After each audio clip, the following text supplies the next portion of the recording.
Hello दोस्तों, स्वागत है आप सभी का आपका अपने चैनल D2R स्टडी में। आज मैं दोस्तों क्लास 10th केमिस्ट्री का चैप्टर 2 अम्ल क्षारक एवं लवण कारकों में 30 महत्वपूर्ण ऑब्जेक्टिव सवाल लिया हूं दोस्तों।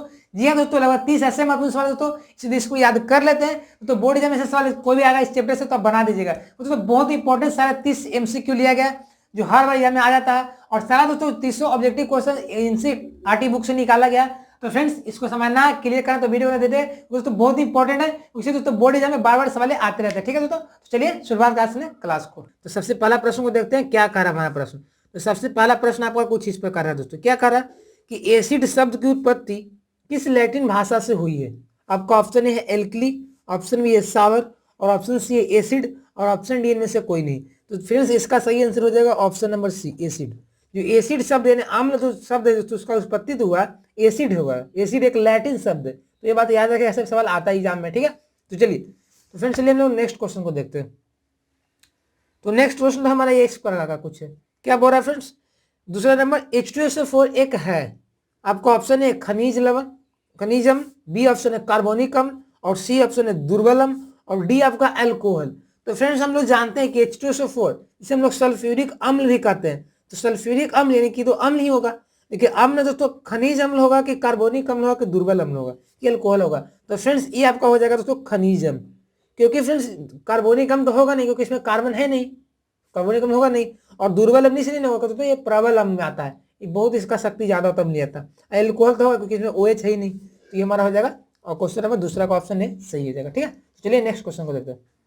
तो फ्रेंड्स नेक्स्ट क्वेश्चन हमारा क्वेश्चन नंबर 3 हमारा कुछ इस प्रकार का, क्या बोल रहा है ऐसा पदार्थ जिसका जलीय विलयन नीले लिटमस पत्र को लाल कर देता है। आपका ऑप्शन इसका ये दिया हुआ है, ऐसा पदार्थ जिसका जलीय विलयन नीले लिटमस पत्र को लाल कर देता है। ऑप्शन ए है क्षारक, ऑप्शन बी है भस्म अम्ल, ऑप्शन सी है लवण, और ऑप्शन डी में से कोई नहीं। तो हम सब लोग जानते हैं फ्रेंड्स कि जो नीला को लाल करता है वो क्या कहलाता है, अम्ल कहलाता है। ट्रिक मैंने बताया था पहले एक वीडियो में, अनिल अनिल यानी कि अम्ल जो होता है ना वो नीला को लाल करता है।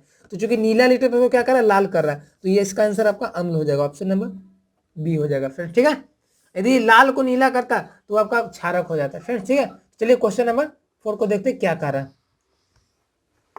तो क्वेश्चन नंबर 4 दोस्तों आपका कुछ इस प्रकार का, क्या बोल रहा है दोस्तों, बोल रहा क्या कॉपर सल्फेट क्रिस्टल में क्रिस्टल जल अणुओं की संख्या कितनी होती है। यानी कि कॉपर सल्फेट जो देखते हैं CuSO4 उसमें क्रिस्टल जल के अणुओं की संख्या कितनी होती है। आपका ऑप्शन है 1, ऑप्शन बी आपका 2, ऑप्शन सी है 3, और ऑप्शन डी आपका 5। तो फ्रेंड्स इसका सही आंसर हमारा हो जाएगा क्या, ऑप्शन नंबर डी 5। आप लोग पढ़े होंगे फ्रेंड्स कॉपर सल्फेट का एक सूत्र CuSO4 5H2O। तो चूंकि यहाँ पे जल के 5 अणु है ना, तो 5 अणु इसलिए इसका 5 हो जाएगा। एक जब जल के साथ दोस्तों जितना अणु रहता है ना उसे क्रिस्टल अणु कहते हैं, तो इसका आंसर 5 हो जाएगा। ठीक है, तो इस प्रश्न को दोस्तों याद रखेगा क्योंकि एग्जाम में ऐसा सवाल आते रहता है। ठीक है, तो चलिए नेक्स्ट प्रश्न को पढ़ते हैं। तो फ्रेंड्स नेक्स्ट प्रश्न आपका कुछ इस प्रकार का, क्या बोल रहा है फ्रेंड्स, देखिए पढ़िए। जिंक 5वां नंबर, जिंक तनु हाइड्रोक्लोरिक अम्ल से अभिक्रिया कर एक गैस देता है, तो कौन सा गैस होगा। आपका ऑप्शन है H2 हाइड्रोजन, ऑप्शन बी है chlorine Cl2, option D C है CO2 carbon dioxide, option D SO2 sulphur dioxide. तो फ्रेंड्स इसका सही आंसर हो जाएगा आपका ऑप्शन नंबर है H2। हम सब लोग जानते हैं फ्रेंड कि धातु जो होता है ना वो अम्ल से अभिक्रिया करके हाइड्रोजन गैस उत्पन्न करता है। क्योंकि यहाँ पे जिंक धातु है और तनु हाइड्रोक्लोरिक अम्ल यानी कि अम्ल होगा, तो धातु अम्ल से अभिक्रिया करके हाइड्रोजन गैस ना देगा। आपको धातु और अम्ल नहीं लिखा बल्कि एग्जाम्पल के थ्रू लिख दिया, जिंक और तनु हाइड्रोक्लोरिक अम्ल। तो इसका आंसर क्या हो जाएगा, ऑप्शन नंबर ए हाइड्रोजन। ये याद रखिए फ्रेंड, ये बहुत बार एग्जाम में आता है, देखिएगा इस सब ना सारा इंपॉर्टेंट ही है, इसीलिए ध्यान में रखिएगा और सबसे देखते चलिए आराम से। ठीक है, चलिए नेक्स्ट क्वेश्चन 6 नंबर को देखते हैं क्या करा। तो फ्रेंड्स 6 नंबर आपका प्रश्न कुछ इस प्रकार का करा, देखिए क्या करा। प्रश्न बोल रहा है फ्रेंड्स कि क्षारक फिनोल्फ्थलीन के श्वेत रंग को परिवर्तित कर देता है। जो क्षारक होता है सूचक है दोस्तों, सूचक फिनोल्फ्थलीन के श्वेत रंग को किसमें परिवर्तित करता है, कौन से रंग में, पूछा भी गया था एग्जाम में। आपका ऑप्शन है हरा रंग में, ऑप्शन बी है गुलाबी रंग में, ऑप्शन सी आपका पीला रंग में, और ऑप्शन आपका डी दोस्तों क्या इनमें से कोई नहीं। तो इसका दोस्तों सही आंसर आपका ऑप्शन नंबर बी हो जाएगा फ्रेंड्स, याद रखिएगा गुलाबी रंग में परिवर्तित करता है। जो क्षारक होगा ना, क्षारक याद रखिएगा भस्म में, वो गुलाबी रंग में बदलेगा, श्वेत को गुलाबी में बदलेगा। कब, जब सूचक ये रहेगा फिनोल्फ्थलीन रहेगा। ठीक है, वो दिक्कत है ना, ये भी बहुत पूछा जाता है एग्जाम में, इसमें इंपॉर्टेंट आपके लिए, तो इसको देखिए। चलिए दोस्तों क्वेश्चन नंबर 7वां को पढ़ते हैं क्या करा। तो क्वेश्चन नंबर 7वां दोस्तों हमारा ये है, देखिए क्या कर रहा है। बोल रहा है दोस्तों क्या कि अम्ल के जलीय विलयन होते हैं आपका ऑप्शन है सुचालक, ऑप्शन बी है कुचालक, ऑप्शन सी है अर्धचालक और ऑप्शन डी आपका है अतिचालक। तो फ्रेंड्स अम्ल का जो जलीय विलयन होगा ना, यानी कि जल विलयन में अम्ल रहेगा उसमें घुला हुआ, तो फ्रेंड्स वो सुचालक होगा, उससे आपको इलेक्ट्रिक करंट प्रवाहित कर सकते हैं। तो यह इसका आंसर सही है, सुचालक हो जाएगा। कुचालक कहीं मत मारिएगा। अम्ल का फ्रेंड्स जलीय विलयन होगा, वो हमेशा सुचालक होता है, वो हमेशा उसमें इलेक्ट्रिक करंट फ्लो होता है फ्रेंड, ठीक है। इसको भी याद रखिए, बहुत इंपॉर्टेंट आता है एग्जाम में से। चलिए फ्रेंड्स क्वेश्चन नंबर 7वां को पढ़ते हैं। 7वां प्रश्न तो कुछ इस प्रकार का आपका क्या बोल रहा, 8वां नंबर क्या बोल रहा फ्रेंड्स, CO2 एक है, कार्बन डाइऑक्साइड एक है। ऑप्शन ए अम्लीय, ऑप्शन बी क्षारकीय, ऑप्शन सी लवण और ऑप्शन डी उदासीन। आपको बताना कि कार्बन डाइऑक्साइड क्या है, अम्ल भस्म लवण। तो फ्रेंड्स यहाँ पे इसका सही आंसर आपका हो जाएगा ऑप्शन नंबर ए अम्लीय। अब बोले कि क्यों अम्लीय हो गया, तो मैंने एक वीडियो बताया था फ्रेंड्स पहले वाले वीडियो में कि जो जितना भी अधातु का ऑक्साइड होगा ना, वो सारा का सारा अम्लीय होता है। तो चूंकि कार्बन तो अधातु है, इसका ऑक्साइड है तो अम्लीय हो जाएगा। वही फ्रेंड्स यदि धातु का ऑक्साइड रहता तो वो क्षारक होता, लेकिन यहाँ चूंकि अधातु है ना कार्बन, तो ये आपका अधातु का ऑक्साइड तो अम्लीय हो जाएगा, ठीक है फ्रेंड्स। चलिए फ्रेंड्स क्वेश्चन नंबर हम लोग क्या करते हैं, क्वेश्चन नंबर दोस्तों 9वां का देखते हैं, ठीक है। तो क्वेश्चन नंबर 9वां कुछ इस प्रकार का आपका क्या बोल रहा है फ्रेंड्स, किसी अम्लीय विलयन का हाइड्रोजन आयन होता है, किसी अम्लीय विलयन का हाइड्रोजन आयन होगा। आपका ऑप्शन है 10⁻⁷ के बराबर, ऑप्शन बी है 10⁻⁷ से कम, ऑप्शन सी है 10⁻14 के बराबर, ऑप्शन डी इनमें से कोई नहीं। तो फ्रेंड्स इसका सही आंसर आपका हो जाएगा 10⁻⁷ से कम। अब बोलिए क्यों, क्योंकि मैंने हर बार आपको बताता था कि अम्ल का पीएच मान हमेशा 7 से कम होता है और पीएच मान हाइड्रोजन आयन के सांद्रता पर निर्भर करता है। चूंकि पीएच ही जब 7 से कम है, इसका मतलब हाइड्रोजन का सांद्रता सबसे कम होगा। तो ये बात याद है कि अम्लीय विलयन रहेगा तो 10⁻7 से कम रहेगा, यदि भस्मीय विलयन रहेगा फ्रेंड्स तो 10⁻7 से ज्यादा रहेगा, और उदासीन विलयन रहेगा तो 7 के बराबर रहेगा, ठीक है। तो ऐसे ऐसे सवाल आपको एग्जाम में हर बार आएगा, देखने को मिलेगा भी, तो इस सबको ध्यान में रखिए, ये भी इंपॉर्टेंट आपके लिए, ठीक है। चलिए फ्रेंड्स 10वां नंबर प्रश्न को सोल्व करते हैं। तो 10वां नंबर प्रश्न आपका दोस्तों कुछ इस प्रकार का, क्या प्रश्न बोल रहा पढ़िए। बोल रहा फ्रेंड्स क्या हमारे शरीर का पीएच होता है, हम लोगों का शरीर का पीएच कितना होता है। आपका ऑप्शन है 7 से 7.1, ऑप्शन बी है 8 से 8.2, ठीक है 7 से 8.8, और सी आपका 9 से 9.9 और डी इनमें से कोई नहीं। तो एक बात याद रखिएगा फ्रेंड्स, हमारा जो शरीर है ना उसका पीएच 7 से 7.8 के बीच में ही रहता है, इससे ज़्यादा नहीं हो सकता है। हम लोग शरीर के अंदर कोई भी पदार्थ हो, सारा का सारा शरीर का पीएच जो देखा जाए ना, पीएच वैल्यू वो इतना ही के रेंज में रहता है, ठीक है, इतना ही इसके बीच में रहता है। तो इसका क्या हो जाएगा 7 से 7.8 के बीच में, ये भी एनसीईआरटी में पूछा गया था, ठीक है। तो ये सब देखिएगा आपको आएगा हमेशा यहाँ में, ठीक है। चलिए फ्रेंड्स नेक्स्ट प्रश्न को देखते हैं क्या कर रहा है, क्वेश्चन नंबर 11। तो फ्रेंड्स क्वेश्चन नंबर 11 देखिए क्या कर रहा है हमारे लोग का। 11 नंबर प्रश्न है क्या बोल रहा है फ्रेंड्स कि विरंजक चूर्ण का सूत्र क्या होता है। विरंजक में ब्लीचिंग पाउडर का सूत्र आपको बताना। आपका ऑप्शन में CaOCl, Cl यानी कि कैल्शियम ऑक्सीक्लोराइड, ऑप्शन बी आपका CaOCl है, और ऑप्शन सी आपका CaOH और Cl है, और ऑप्शन आपका डी है CaO2 कैल्शियम ऑक्साइड। तो फ्रेंड्स इसका सही आंसर आपका हो जाएगा ऑप्शन नंबर ए CaOCl। विरंजक चूर्ण का फॉर्मूला हर बार आता है एग्जाम में फ्रेंड्स, याद रखिएगा CaOCl या Cl रहेगा, या फ्रेंड्स आपको इसको ऐसे दे देगा CaOCl2। तो ये भी आपका विरंजक चूर्ण ब्लीचिंग पाउडर का ही रासायनिक सूत्र है, दोनों ही है। तो हाथ देखिएगा एग्जाम में रहता है, तो ब्लीचिंग पाउडर का ही रासायनिक सूत्र, ठीक है फ्रेंड्स। इसको हम लोग कीटाणुनाशक में उपयोग करते हैं। तो फ्रेंड्स चलिए क्वेश्चन नंबर 12 को पढ़ते हैं क्या कह रहा है। तो फ्रेंड्स क्वेश्चन नंबर 12 आपका कुछ इस प्रकार क्या बोल रहा है कि बेकिंग सोडा का रासायनिक सूत्र क्या होता है। बेकिंग सोडा का रासायनिक सूत्र आपका क्या होता है। आपका ऑप्शन है Na2CO3, ऑप्शन बी आपका NaHCO3, और ऑप्शन सी आपका CaHCO3 का होल 2, और ऑप्शन डी दोस्तों आपका है MgHCO का होल 3 का 2 है, ठीक है यही ना। तो इसका दोस्तों आपका पूछा बेकिंग सोडा का रासायनिक सूत्र, यानी बेकिंग सोडा का दोस्तों मतलब याद रखिएगा, हम लोग जो सोडा खाते हैं ना उसको पूछ रहा है, खाने वाला सोडा या दोस्तों बेकिंग सोडा ही इसको बोला जाता है। तो दोनों का नाम एक ही है, उसका रासायनिक सूत्र पूछ रहा है। तो दोस्तों इसका सही आंसर आपका हो जाएगा ऑप्शन नंबर बी NaHCO3। याद रखिएगा क्या होता है NaHCO3 होता है। इसको दोस्तों हम लोग सोडियम बाइकार्बोनेट पढ़ते हैं, या दोस्तों सोडियम हाइड्रोजन कार्बोनेट पढ़ते हैं। जो हम लोग खाने वाला सोडा होता है ना, जिससे भोजन खांसता बनाया जाता है किसी चीज को, ठीक है, तो यही आपका बेकिंग सोडा का रासायनिक सूत्र, ठीक है फ्रेंड्स। चलिए क्वेश्चन नंबर फ्रेंड्स 13 को पढ़ते हैं क्या कर रहा है, बहुत ही इंपॉर्टेंट क्वेश्चन आपके लिए। तो फ्रेंड्स 13 नंबर आपका प्रश्न कुछ इस प्रकार का, देखिए क्या बोल रहा है कि निम्न में कौन एक अम्ल है।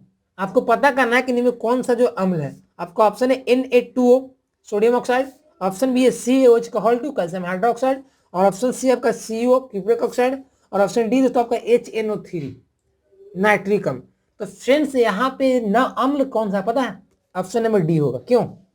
क्योंकि फ्रेंड्स इसमें हाइड्रोजन है, हाइड्रोजन इसमें प्लस हो जाएगा, NO3 माइनस हो जाएगा। लेकिन ये दोस्तों धातु का ऑक्साइड है तो भस्म हो जाएगा, क्षारक हो जाएगा। यहाँ फ्रेंड्स ये भी धातु का ऑक्साइड है तो ये भी आपका भस्म हो जाएगा। और फ्रेंड्स ये नहीं होगा क्योंकि फ्रेंड्स यहाँ पे OH है, और जब तो OH रहता है ना तो OH वो भस्म या क्षार कहलाता है। लेकिन फ्रेंड्स यहाँ पे OH नहीं है, यहाँ पे हाइड्रोजन है, NO3 है, ठीक है। तो ये आपका अम्ल हो जाएगा। तो देखिएगा एग्जाम में ऐसा सवाल आ जाता है, अब हम लोग गलती करके आते हैं, लेकिन अब गलती नहीं करना, आपको ये समझ में आना है, अच्छे से बना कर आना है, ठीक है फ्रेंड्स। चलिए फ्रेंड्स क्वेश्चन नंबर 14 को पढ़ते हैं, क्या करा।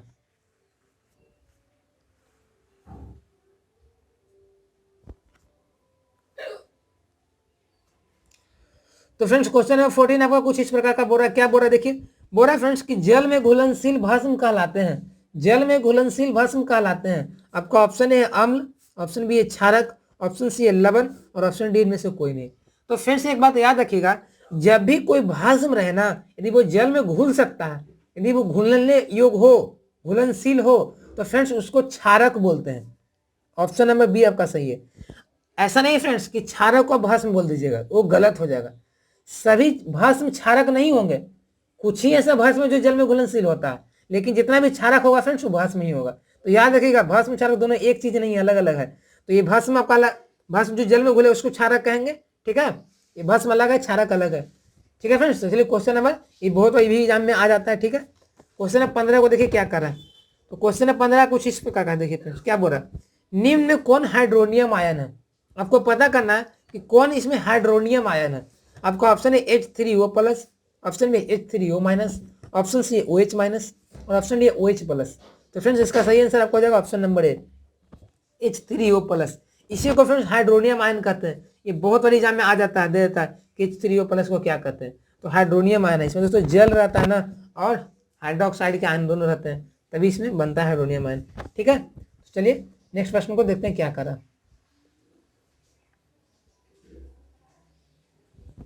तो फ्रेंड्स नेक्स्ट प्रश्न आपका क्वेश्चन नंबर 16 इस प्रकार का देखिए क्या बोल रहा है, कार्बन डाइऑक्साइड जल से अभिक्रिया कर क्या बनाता है? जल से अभिक्रिया करके क्या बनाता है? कार्बन डाइऑक्साइड फ्रेंड्स जब जल से अभिक्रिया करेगा तो कौन सा अम्ल बनाएगा? ऑप्शन ए सल्फ्यूरस अम्ल, ऑप्शन बी कार्बोलिक अम्ल, और ऑप्शन सी आपका कार्बोनिक अम्ल, और ऑप्शन डी आपका सल्फ्यूरिक अम्ल। तो एक बात याद रखिएगा फ्रेंड्स, कार्बन डाइऑक्साइड यानी CO2 जल यानी कि फ्रेंड्स H2O, ये दोनों मिलेगा तो क्या बनाएगा? यहाँ पे तो H2 दो गो है तो दो गो लिख देंगे, यहाँ पे तो C एगो है, C हो जाएगा, यहाँ पे तो ऑक्सीजन दो गो, एक तीन हो जाएगा ना, तो H2CO3 बना रहा है। अब तो H2CO3 को तो हम लोग कहते हैं कार्बोनिक अम्ल, तो इसका ऑप्शन नंबर फ्रेंड्स आपका C हो जाएगा सही आंसर। क्या हो जाएगा? ऑप्शन नंबर C हो जाएगा। तो फ्रेंड्स जब कार्बन डाइऑक्साइड जल से भी क्रिया करेगा ना तो वो कार्बोनिक अम्ल बनाता है, ना कि कार्बोलिक अम्ल, ना कि सल्फ्यूरिक अम्ल। ये सब कंफ्यूज मत रहिएगा, हमेशा कार्बोनिक अम्ल बताइएगा, ठीक है। चलिए फ्रेंड्स क्वेश्चन नंबर 17 को पढ़ते हैं क्या कर रहा है। तो क्वेश्चन नंबर 17 कुछ इस प्रकार का आपका बोल रहा है, क्या बोल रहा है फ्रेंड्स कि उदासीन विलयन का पीएच मान होता है, यानी कि जो विलयन न्यूट्रल विलयन हो, ना तो अम्ल ना भस्म, ना दोनों बीच में, तो इसका जो पीएच पूछ रहा है। तो option A 6, option B 7, option C 0, option D 14। तो फ्रेंड्स इसका सही आंसर है ऑप्शन नंबर बी। क्यों? क्योंकि हम तो एक पीएच जो स्केल बनाते थे ना, तो उसमें यहाँ पे 0 लिखते थे, यहाँ पे 7, यहाँ पे 14 लिखते थे। तो जो 7 वाला जो पॉइंट होता था ना वो उदासीन के लिए होता था, और इधर वाला अम्ल ये होता था, इधर भस्म होता था। तो इस तरह से इसका पीएच मान 7 हो गया, कोई दिक्कत नहीं ना, ये भी याद रखिएगा, बहुत बड़ा था एग्जाम में। तो क्वेश्चन नंबर 17 कोई दिक्कत नहीं ना फ्रेंड्स। चलिए क्वेश्चन नंबर 18 को पढ़ते हैं। तो क्वेश्चन नंबर फ्रेंड्स 18 कुछ इस प्रकार का आपका दिया गया, क्या बोल रहा है, निम्न में कौन भास्मिक ऑक्साइड है? निम्न में कौन भास्मिक ऑक्साइड है? आपका ऑप्शन है CO2, और ऑप्शन बी आपका है N2O, ऑप्शन सी SO2, और ऑप्शन डी आपका P2O5। देखिए फ्रेंड्स मैंने अभी भी बताया था कि भास्मिक ऑक्साइड का मतलब क्या होता है, धातु का ऑक्साइड, और अम्लीय ऑक्साइड का मतलब अधातु का ऑक्साइड। तो भास्मिक पूछने की इसमें धातु का ऑक्साइड होना चाहिए। CO2 ये तो कार्बन अधातु है ना, Na2O ये तो धातु है भाई, तो आपका ऑप्शन नंबर बी हो जाएगा सही आंसर। SO2 ये तो सल्फर अधातु है, P फास्फोरस ये भी अधातु है, तो ये तो आपका सही आंसर Na2O हो जाएगा, ठीक है। क्योंकि भास्मिक यानी कि जो होता है ना वो हमेशा धातु का ही ऑक्साइड होता है, और अम्ल अधातु का होता है, ठीक है। तो इसका आंसर सही आपसे बी हो जाएगा, ठीक है। तो क्वेश्चन नंबर 19 को पढ़ते हैं क्या करा, बहुत इंपॉर्टेंट हमारे लिए। देखिए क्या करा, प्रश्न कह रहा है फ्रेंड्स, निम्न में किसका पीएच न्यूनतम होता है? किसका पीएच न्यूनतम यानी कि किसका पीएच सबसे कम होता है? ऑप्शन ए दूध का, ऑप्शन बी है लार का, ऑप्शन सी है खून का, और ऑप्शन डी है अमाशय रस का। तो फ्रेंड्स इसका सही आंसर हो जाएगा आपको ऑप्शन नंबर डी, अमाशय रस का। अमाशय रस का पीएच मान दोस्तों 1.2 के लगभग में होता है, और लेकिन दोस्तों दूध का देखा जाए तो 6 पॉइंट से ऊपर होता है, 6.6 बोल सकते हैं। खून का फ्रेंड्स आपको 7.4 होता है, तो सबसे ज्यादा इन लोग का हो रहा है। लेकिन अमाशय रस जिसमें हाइड्रोक्लोरिक अम्ल होता है उसका पीएच सबसे कम होता है, याद रखिएगा दोस्तों, समझ रहे हैं ना। अमाशय रस उसका 1.2 के लगभग में ऐसे होता है, ठीक है। तो ये सबसे पीएच आपका इसका हो जाएगा। ऐसा सवाल एग्जाम में आ जाता है, आपको समझना पड़ेगा, ठीक है, इसलिए मैं बता दे रहा हूँ, ठीक है फ्रेंड्स। चलिए क्वेश्चन नंबर 20 को पढ़ते हैं। तो क्वेश्चन नंबर 20 आपका कुछ इस प्रकार का कह रहा है, क्या बोल रहा है कि पीएच का सही परिभाषा है, पीएच का सही परिभाषा है आपका ऑप्शन ए पीएच बराबर minus log hydrogen ion, B है पीएच बराबर लॉग हाइड्रोजन आयन प्लस में, और सी आपका पीएच माइनस में लॉग हाइड्रोक्साइड आयन, और आपका ऑप्शन डी है पीएच बराबर 1 हाइड्रोजन आयन। तो फ्रेंड्स मैंने बताया था पीएच का परिभाषा भी कि पीएच क्या होता है, किसी बिलियन में हाइड्रोजन आयन सांद्रण के लघुगणक के विलोम, लघुगणक यानी कि लॉग का विलोम, यानी कि विलोम का मतलब निगेटिव। तो यहाँ पे आपका ऑप्शन में ए हो जाएगा, पीएच बराबर माइनस में लॉग हाइड्रोजन आयन। याद रखिएगा हाइड्रोजन आयन हमेशा रहेगा, और साथ साथ उसमें लॉग का जो रहेगा ना वो माइनस में रहना चाहिए आगे चिन्ह, ना तो वो गलत हो जाएगा। यहाँ भी वही है लेकिन यहाँ पे प्लस है तो ये गलत हो जाएगा, सही है बल, समझ रहे ना। चलिए तब चलिए क्वेश्चन नंबर 21 ऐसा पूछा गया था एग्जाम में, ठीक है, प्रीवियस ईयर में। क्वेश्चन नंबर 21 को पढ़ते हैं क्या करा। 21 कुछ इस प्रकार का आपका प्रश्न बोल रहा है, बैटरी अम्ल है, आपको बताना है कि बैटरी अम्ल कौन होता है जिसका बैटरी में प्रयोग करते हैं। ऑप्शन ए सांद्र H2SO4 सल्फ्यूरिक अम्ल, ऑप्शन बी सांद्र नाइट्रिक अम्ल NaCNO3, ऑप्शन सी है सांद्र HCl हाइड्रोक्लोरिक अम्ल, और आपका ऑप्शन डी में से कोई नहीं। तो फ्रेंड्स इसका सही आंसर आपका हो जाएगा ऑप्शन नंबर ए सांद्र सल्फ्यूरिक अम्ल। आप एक बात गांठ बन के याद कर लीजिए अपने अभी से, जो बैटरी होता है ना, बैटरी अम्ल बैटरा अम्ल वो सब सल्फ्यूरिक अम्ल होता है, सल्फ्यूरिक अम्ल में इसका प्रयोग करते हैं, ठीक है, समझ रहे हैं ना बात को। प्रबल अम्ल है, अब बैटरी अम्ल इसी को कहा जाता है सांद्र सल्फ्यूरिक अम्ल को, याद रखिएगा, तनु नहीं सांद्र H2SO4 ये आपका बैटरी अम्ल कहा जाता है, ठीक है फ्रेंड्स। ये भी बहुत बार आया था एग्जाम में हम लोग को, बोर्ड एग्जाम में। तो फ्रेंड्स चलिए क्वेश्चन नंबर 22 को पढ़ते हैं। क्वेश्चन नंबर 22 आपका इस प्रकार का बोल रहा है क्या, इमली में कौन सा अम्ल पाया जाता है, आपको बताना है कि इमली में कौन सा अम्ल पाया जाता है, इमली में कौन सा अम्ल। आपका ऑप्शन है सिट्रिक अम्ल, ऑप्शन बी है टार्टरिक अम्ल, और ऑप्शन आपका सी है एसिटिक अम्ल, और ऑप्शन डी आपका है ऑक्जेलिक अम्ल। तो फ्रेंड्स एक बात याद रखिएगा, जो इमली होता है खट्टा उसमें दोस्तों टार्टरिक अम्ल पाया जाता है, याद रखिएगा। ये बहुत और इस अम्ल का जो स्रोत है ना, प्राकृतिक स्रोत, इससे सवाल आता है एग्जाम में। ये सिट्रिक अम्ल तो होगा नहीं, ये तो आपका सिट्रिक अम्ल तो इसमें पाया नहीं था, एसिटिक अम्ल तो ये होगा नहीं, ऑक्जेलिक अम्ल तो ये तो दोस्तों आपको ये भी नहीं होगा, ठीक है। तो टार्टरिक अम्ल हो जाएगा, ठीक है। टार्टरिक अम्ल किसमें पाया जाता है, इमली में पाया जाता है, याद रखिएगा, ठीक है फ्रेंड्स। चलिए नेक्स्ट प्रश्न को देखते हैं क्या कर रहा है, क्वेश्चन नंबर 23। तो फ्रेंड्स क्वेश्चन नंबर 23 आपका कुछ इस प्रकार का बोल रहा है क्या कि आयोडीन युक्त नमक है, यानी कि हम लोग आयोडीन युक्त नमक का प्रयोग कभी करते हैं घर में, वो क्या है। ऑप्शन है NaCl + KiO3, ऑप्शन बी है NaCl + Ki, और ऑप्शन आपका सी है NaCl + CHI3। इसको दोस्तों क्या बोलते हैं पता है, आयोडोफॉर्म बोलते हैं इसको। और ऑप्शन डी आपका ए तथा बी दोनों, यानी कि NaCl + KiO3 और NaCl + Ki। तो दोस्तों इसका सही आंसर हो जाएगा फ्रेंड्स आपका ऑप्शन नंबर डी, याद रखिएगा। जो आयोडीन युक्त नमक होता है ना फ्रेंड्स, वो ये भी होता है, क्योंकि यहाँ पे नमक तो NaCl रहेगा ही रहेगा, और यहाँ पे आयोडीन भी रहेगा, पोटासियम भी रहता है, ठीक है, याद रखिएगा, क्योंकि पोटासियम हमारे शरीर के लिए भी बहुत उपयोगी होते हैं। और फ्रेंड्स यहाँ भी बी है, NaCl है, Ki3 है, तो ये भी आपके लिए हमारे लिए रहेगा, ठीक है। तो ये भी आयोडीन युक्त नमक ही कहलाता है, और ये भी आयोडीन युक्त नमक ही कहलाता है, ठीक है। तो ये आपका याद रखिएगा, बहुत इंपॉर्टेंट है, मोस्टली बच्चों के पता नहीं रहता, याद रखिएगा। चलिए फ्रेंड्स क्वेश्चन नंबर 24 को पढ़ते क्या कर रहा है। तो फ्रेंड्स क्वेश्चन नंबर 24 आपका कुछ इस प्रकार का बोल रहा क्या, निम्न में प्लास्टर ऑफ पेरिस कौन है, ठीक है। आपको दोस्तों पूछ रहा है कि निम्न में कौन प्लास्टर ऑफ पेरिस है। प्लास्टर ऑफ पेरिस का रासायनिक सूत्र है, आपका ऑप्शन है CaSO4 का होल 2 H2O, और ऑप्शन आपका बी है CaSO4 हाफ H2O, सी है CaSO4 2 H2O, और ऑप्शन आपका डी है ए तथा बी दोनों। तो फ्रेंड्स इसका सही आंसर हो जाएगा ऑप्शन नंबर आपका डी, ए तथा बी दोनों। मैं इसलिए तथा बी दोनों लिया हूं क्योंकि देखिए CaSO4 होल 2 H2, यहाँ पे CaSO4 दो के अणु, इसके दो अणु है, हाइड्रोजन के एक अणु है। यहाँ पे देखा जाए तो CaSO4 के एक अणु है, अब हाइड्रोजन का आधा अणु है। तो देख सकते हो दोस्तों कि CH4 का जितना यहाँ पे अणु है वो हाइड्रोजन का आधा है। यहाँ पे दुगुना है तो हाइड्रोजन आधा है, दुगुना है तो यहाँ पे एक है, यहाँ पे दोस्तों एक गुना है तो यहाँ पे आधा है।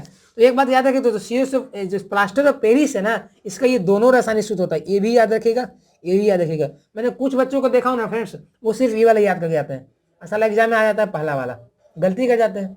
और एक एक नंबर का वैल्यू होता है वहाँ पे, तो ऐसा आप लोग को नहीं करना है, सारा चीज को डिटेल में पढ़ के जाना है, ठीक है। चलिए क्वेश्चन नंबर 25 को पढ़ते हैं, इसको याद हो गया ना, इंपॉर्टेंट है आपके लिए, याद रखिएगा। 25 देखिए, क्वेश्चन 25 आपका ये कह रहा है कि अमोनिया सोडा विधि द्वारा किसे बनाया जाता है। अमोनिया सोडा विधि द्वारा किसे बनाया जाता है। Option A NaOH sodium hydroxide, option B Na2CO3 sodium carbonate, option C NaSCO3 sodium bicarbonate, और ऑप्शन आपका डी है बी तथा सी दोनों, यानी कि Na2CO3 को भी बनाया जाता है और NaHCO3 को भी बनाया जाता है। यह आपका ऑप्शन कर रहा है। तो फ्रेंड्स एक बात याद रखिएगा, इसका ऑप्शन नंबर आपका डी हो जाएगा, बिल्कुल राइट। याद रखिएगा अमोनिया सोडा विधि, ये जो प्रोसेस है ना, इसके द्वारा दो यौगिक को बनाया जाता है, Na2CO3 को और NaHCO3 को, सोडियम कार्बोनेट और सोडियम बाइकार्बोनेट दोनों को बनाया जाता है, ठीक है ना। इसको याद रहेगा ना, चलिए इसको याद रखिएगा हमेशा। तो चलिए फ्रेंड्स हम लोग क्वेश्चन नंबर 26 को पढ़ते हैं।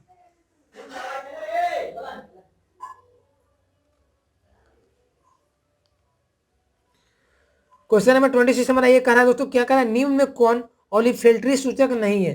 निम्न में कौन ओलिफिल्ट्री सूचक नहीं है। ऑप्शन ए प्याज, बी फिनोल्फिथलीन, ऑप्शन सी है लवंग, और ऑप्शन डी है वैनिला इत्र, वैनिला इत्र। तो फ्रेंड्स इसका दोस्तों हमारा सही आंसर आपका हो जाएगा दोस्तों ऑप्शन नंबर बी फिनोल्फिथलीन। ये आपका ओलिफिल्ट्री सूचक नहीं है, ये सब सूचक है, ये भी सूचक है ओलिफिल्ट्री, लेकिन ये ओलिफिल्ट्री सूचक नहीं है, ठीक है। ये भी बहुत बार आता है एग्जाम में, इसको याद रखिएगा। चलिए फ्रेंड्स क्वेश्चन नंबर 27 को पढ़ते हैं, क्या करा 27 क्वेश्चन आपका क्वेश्चन इस प्रकार का कह रहा है, बोल रहा क्या, सल्फ्यूरिक अम्ल का वायुमंडल किस ग्रह का बना है। तो एक बात याद है, बहुत इंपॉर्टेंट है, आपको एनसीईआरटी में इसका दिया गया, चर्चा भी किया गया। जब फ्रेंड्स यहाँ पे एक ग्रह है ना, उस प्लानेट, उसका जो पूरा वायुमंडल जो है ना, बादल पूरा मोटा परत से बना हुआ एक अम्ल से, वो अम्ल कौन है, सल्फ्यूरिक अम्ल। ये ग्रह है दोस्तों, ग्रह का नाम है शुक्र ग्रह, याद रखिए बी, इसका आंसर शुक्र ग्रह होगा। शुक्र ग्रह पर कभी जीवन संभव है ही नहीं, क्योंकि दोस्तों यहाँ पे जो पूरा उसका जो वायुमंडल है ना, बादल, इस सल्फ्यूरिक अम्ल के मोटे परतों से बना हुआ है। तो याद रखिएगा शुक्र ग्रह का वायुमंडल किससे बना हुआ, सल्फ्यूरिक अम्ल से, ना कि कोई अम्ल नहीं देगा तो कंफ्यूज नहीं हो जाएगा, सल्फ्यूरिक अम्ल ही सिर्फ बनाइएगा, ठीक है, याद रखिएगा। चलिए नेक्स्ट क्वेश्चन 28 को पढ़ते हैं।